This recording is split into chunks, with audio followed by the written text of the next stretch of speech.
Welcome to another Top 5 with Kris 5, guys. Today we're going to be talking about the best 5 decks in Hearthstone after several days of the new expansion coming out. I'm going to show you 5 of the best decks, talk about mulligans, win rates, and general tips so you guys know what you could be doing with, as well as know what to expect against them. So I hope you find the video helpful, and if you do, a like and subscribe would be great, and don't forget you can check me out live on stream each Tuesday, Thursday, and Saturday. But now, let's get into it. Before we get into the best decks, I have a huge announcement. Raid is going to be doing an insane huge cash tournament for 10 creators, myself included, and me and my community and a partner creator will be battling 4 other teams for a grand prize of $22,000. It's gonna be absolutely brutal, and I don't know if you guys know this, but I'm actually a raid coach, and I kinda do this professionally nowadays, so odds are definitely in our favor to grab that reward, but I still will need your support, guys, so we can snag that cash reward and actually spread it through our community. I will be giving a big part of this cash prize to the people that help the most in this tournament, so make sure to join my Discord if you want to hear more details about this huge opportunity. The tournament does start tomorrow, and it's called Raid Clash of Creators, and for the next 2 weeks we will have to do challenges to gain points and beat the competition. So I really hope you join me for this huge opportunity so you can actually see how good Raid really is. Keep in mind, this opportunity is only going to be for new accounts, created through a special download link I will provide you tomorrow, so don't rush into starting just yet. Wait for the extra details tomorrow and join me on this epic journey. But now, let's get into the top 5.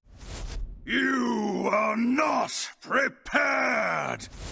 Well, the first deck on the list, to nobody's surprise, is gonna be Imbued Druid, and this deck really skyrocketed in power. It's very accessible. Most people, actually all people, I think, have access to all of these cards. Well, at least most of them. This one is actually abusing Wicker Fang as well, because it's such a strong card. But yeah, Imbued Druid really is a very big force to be reckoned with, and there's so many different iterations of it. This one does actually look a little bit weird, and a bit different from what I'm used to seeing, but it definitely makes a lot of sense given what the meta is looking like right now. We have things like straight up photosynthesis in here so you can handle those face hunters. We also have Wicker Fang, which is a pretty strong standalone card, and you don't really need to be having too much support for it to be just a insane bomb turn you could be doing literally as soon as turn 3 with the help of 2 innervates and a coin. Odds of that happening slim to none, but it's a chance nonetheless. And here we also have things like Hatchery Helper, which is definitely an interesting inclusion, like kinda tokeny in it, but I guess that would help your Wicker Fang. It could help things like Living Roots, Crystalline Cub, and so on and so forth. And we even have Malorn at the end, which a lot of the times doesn't feel too important, but against some slower control-y games, it definitely could. I've already given you a detailed guide about a different Imbue Druid out there, so you might want to give that one a check, but I'll definitely do an updated guide about something more close to this one soon, because definitely looks like the best right now. Matchup-wise, here's what we have, and we can see it's plenty of green, so no wonder this deck is crazy good right now. Like, you literally don't have a bad matchup. The worst situation would be against a fellow aggro druid, and it's literally a 50-50, so why wouldn't you climb? Mulligan wise, when you're going first, you are going to want to curve out, as with most decks. Keeping your cheap curve would be amazing. The Felwood Treant is a pretty good card to have, but obviously you are going to have to spend quite a lot of mana till this guy actually gives you a permanent mana crystal. Getting the Shatter card would be pretty good,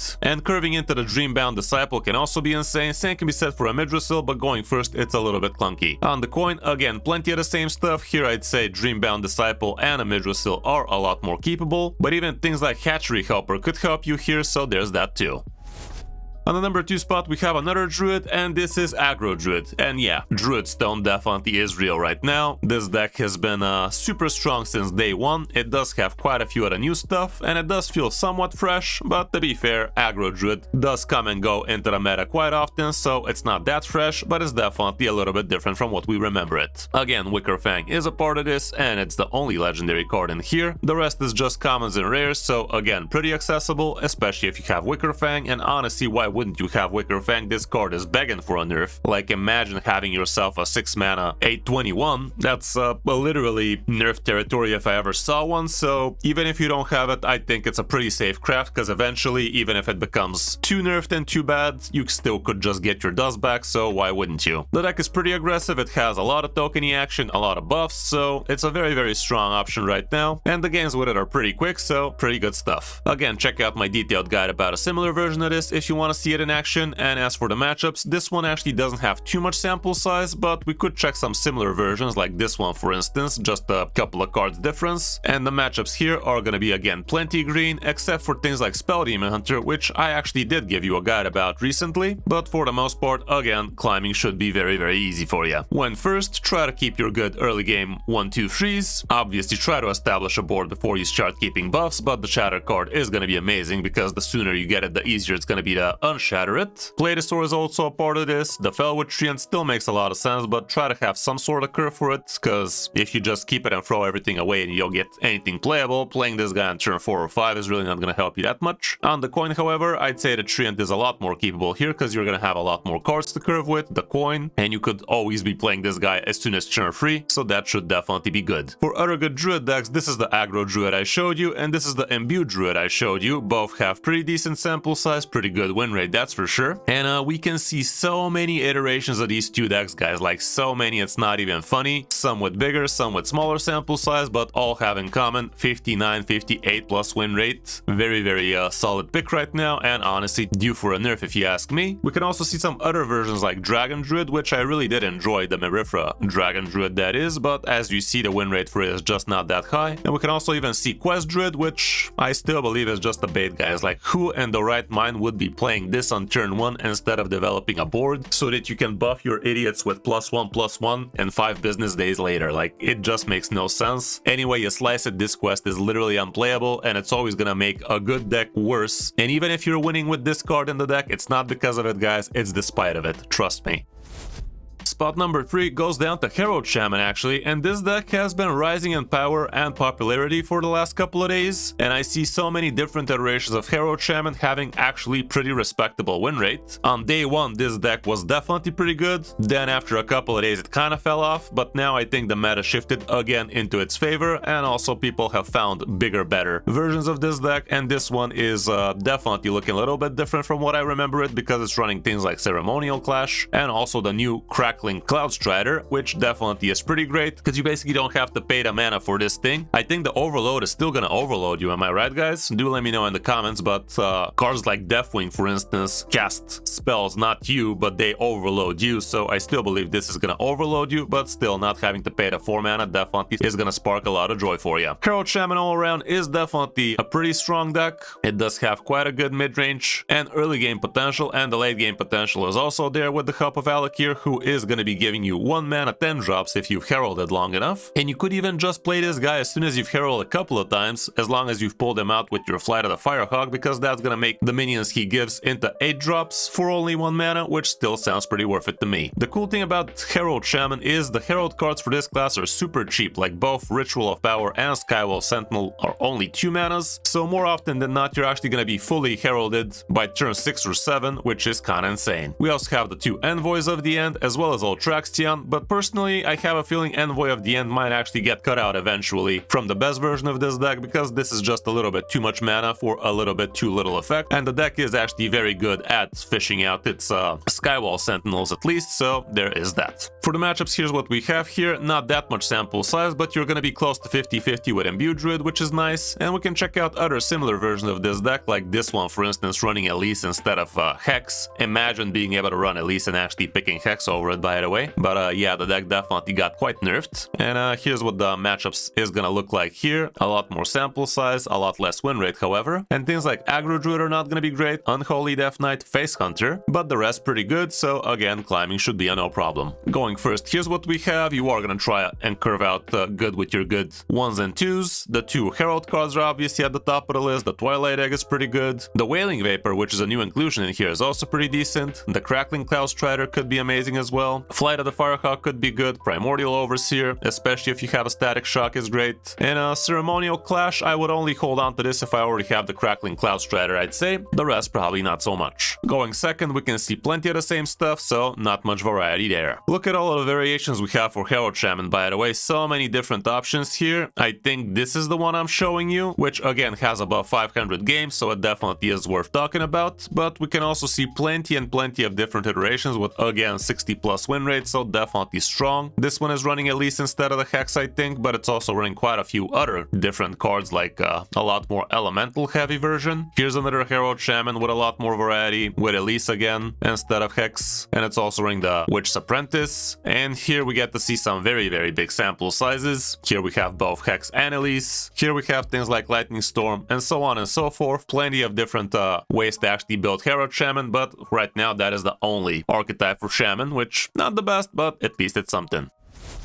Spot number 4 again goes to Dragon Warrior, and this is the no Herald version, but the Herald version is also doing pretty decently well. But it does seem like the vanilla, mostly old stuff Dragon Warrior is gonna be the way to go if you want to be easy climbing. We do have a few new cards in here in the form of Eruption Volcano. The new Torch is pretty good, but don't forget this thing only works on damaged minions. And the rest is really old news, guys. Like, literally nothing else is new about this deck, aside from the Dragon Scale Broodmother actually, but this card feels like it's been in the game forever. I don't know why, it just feels so popular now. It's, well, obviously because it's so good, but yeah, you get it. So those 3 would be the only new cards, the rest is old stuff. I do have a video about this, didn't I? Or maybe I just threw the towel on it, because Dragon Warrior for me really doesn't spark too much joy in higher legend, but it is what it is. Maybe I will give an updated guide about it soon, I don't know. Matchup wise, here's what we have. Again, you're gonna be holding your own against druids, and you're gonna be winning against most other classes, which is pretty nice. Like, literally not a single red matchup, everything is either 50-50 or very much in your favor. When you're on the play, you're gonna try to keep your good 1-2-3s here. Definitely Dark Rider would be an amazing keep, because you really don't have that many 1-drops. The other one would be the Time Twisted Seer. The Sanguine Depth is okay nowadays, not amazing because the 1-4 is no longer buffing itself, which is not great for it. Broodkeeper can be great, don't forget to have a dragon for it. Petal Peddler, Darkscale Broodmother if you're curving into it, that kind of stuff, and even Living Flame makes sense because you do have a few fire spells in here. On the coin, again, same deal. Here, Prescient Slitter Drake is also pretty good, because turn 3, 6-8 untargetable usually is actually pretty strong. Shocking, I know, but yeah, it is what it is. And here's what it looks like for the other good warrior decks. This is the one I'm showing you, but at a close second, we do have the Herald version as well, which is definitely looking quite spicy. It is running, obviously, all of the Herald cards, and the rest is just the dragon stuff for the most part. And it's actually kind of crazy that this version of the deck does not run the freaking carrier. Well, that sounds wrong now, doesn't it? But stats are stats. Other than that, we could check Enrage Warrior, apparently. Yeah, here it is. Kinda looks okay, but why the hell is this thing not running the Herald package is kinda crazy to me. It does look good,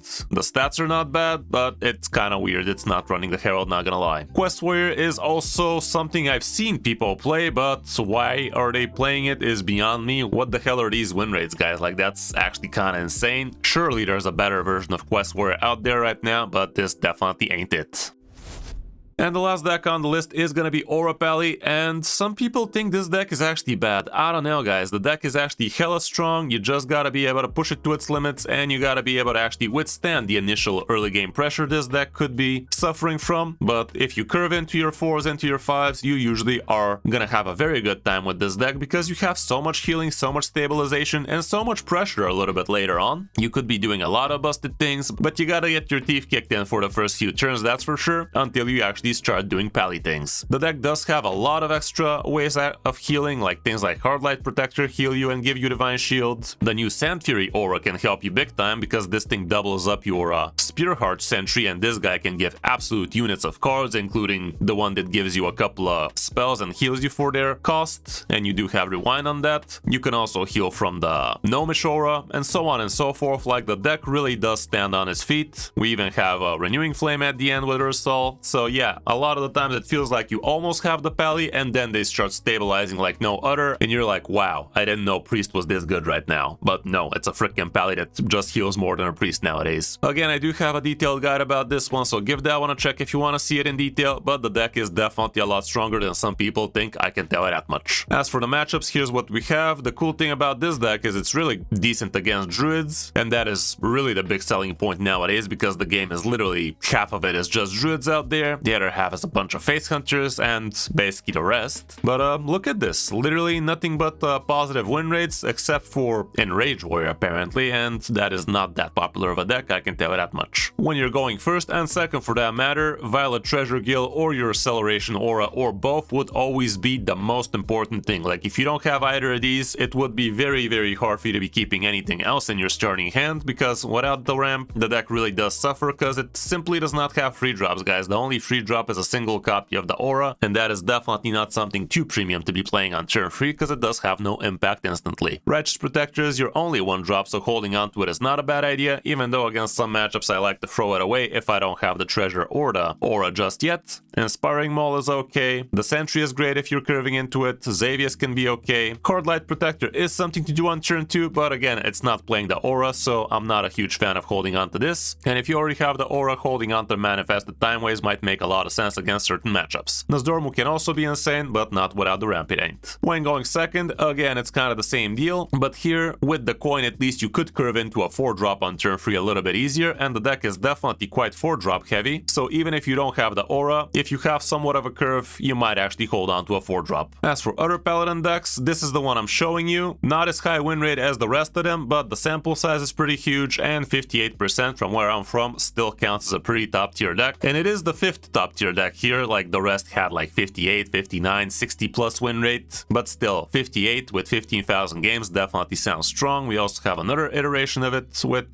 close to the same win rate, not as much sample size, but still pretty respectable. And the rest is just iterations of those, some worse than others, but all around Aura Pally is a great pick right now. For the classes we haven't mentioned, starting off with Death Knight, Unholy Death Knight is still gonna be your best bet, and it's a pretty cheap deck, so no wonder people are actually playing a lot of this. Definitely pretty quick and enjoyable to play with, not so much against, but usually that's not your problem. Herald Death Knight is actually looking a lot worse than it's supposed to be. Like, so far, there's really not have been a very amazing version of this deck out there. Here is an interesting new build of this with very small sample size with a decent win rate, but still nothing too crazy. And that's about it for Death Knight right now. There's nothing else really working, but time will tell how that's gonna go. As for Demon Hunter, Spell Demon Hunter has been looking a lot better than it's supposed to, and I did give you a guide about it recently, so give that one a check.